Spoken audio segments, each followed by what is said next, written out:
అమ్మా ఈసారి కూడా అన్ని ఎగ్జామ్ లో ఫెయిల్ అయిపోయాడు. వీడికి ఎన్నిసార్లు ఫెయిల్ అవుతారా?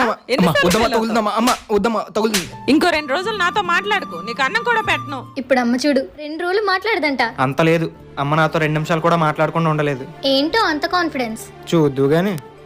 ఏంటోదినా నీ కొడుకు మళ్ళీ ఫెయిల్ అయినట్టున్నాడు. చదువులో నా కొడుకు బంగారం, నా కొడుకుని చూసి నేర్చుకోమని చెప్పు. నీ కొడుకుని చూసి నా కొడుకు నేర్చుకోవాలా? ఆ మాటకొస్తే నా కొడుకు బంగారం. ఇప్పుడు దాకా నువ్వే నీ కొడుకుని తిట్టా, మళ్ళీ నువ్వే సపోర్ట్ చేస్తున్నావు. నా కొడుకు నా ఇష్టం.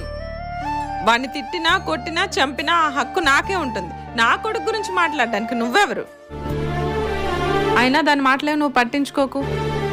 రా నాన్న, అన్నం పెడతాను. My sweet mummy.